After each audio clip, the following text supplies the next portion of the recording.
Kami dari kelompok 1, perkenalkan nama saya Fama Putri Asyifa. Dan saya Aldo Setiawan. Kami ingin menganalisis sebuah perusahaan dan SWOT-nya. Jadi di kelompok kami ingin menganalisis dan mewawancarai sebuah perusahaan yang bernama House di daerah Tangerang Selatan.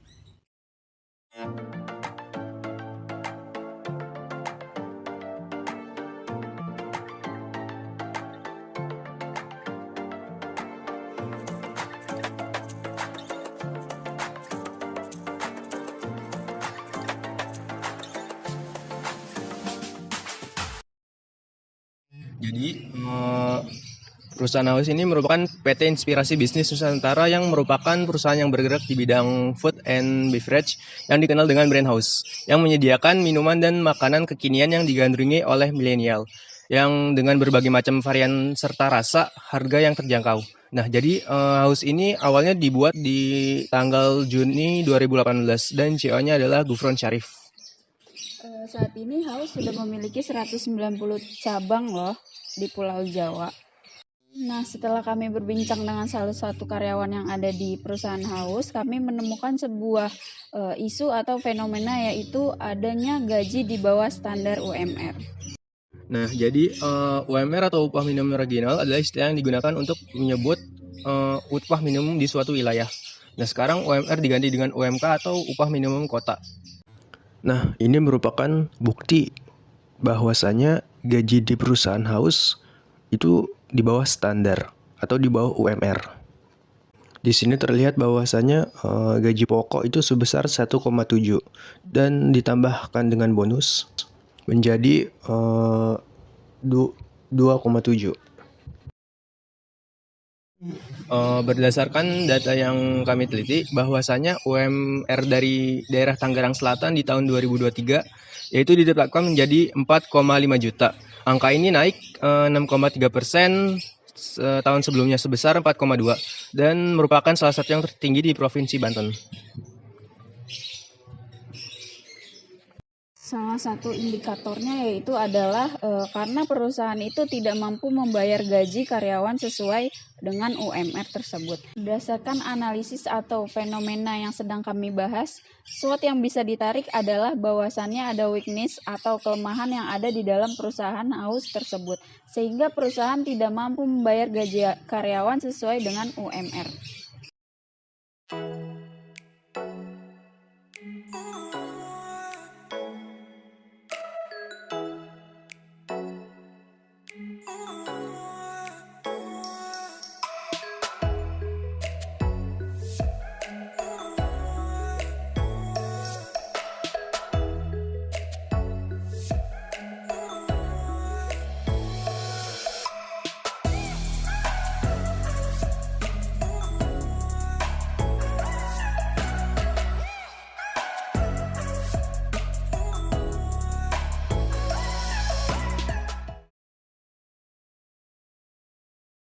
Solusinya adalah bagaimana seorang karyawan harus prestatif kinerja, yaitu seorang pekerja yang selalu berambisi ingin maju, atau masukan ke perusahaan supaya dia bisa lebih berkembang, supaya perusahaan bisa gaji karyawan bahkan gak hanya UMR, jadi bisa di atas UMR kota tersebut.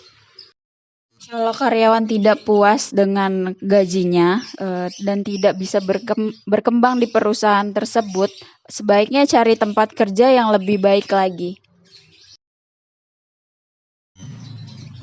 Nah, terus untuk solusi keduanya, jadi biasanya tuh ada perusahaan gitu yang modelnya berbeda-beda tergantung dengan bagaimana sifat karyawan dan tenaga kerja di dalamnya. Ada tenaga kerja yang berpendidikan rendah atau biasanya disebut low education, yang bahkan buat hari ini aja belum tentu megang duit. Jadi makanya dikasih sistem pekerjaannya itu namanya operational fee. Nah, tiap hari itu dapat uang keluar supaya apa? Supaya dia tuh jadi tambah semangat kerjanya. Dia nggak bisa nunggu sampai akhir bulan tiap hari, terus tiap hari itu makan apa? Makanya dipecah, disebut namanya operational fee.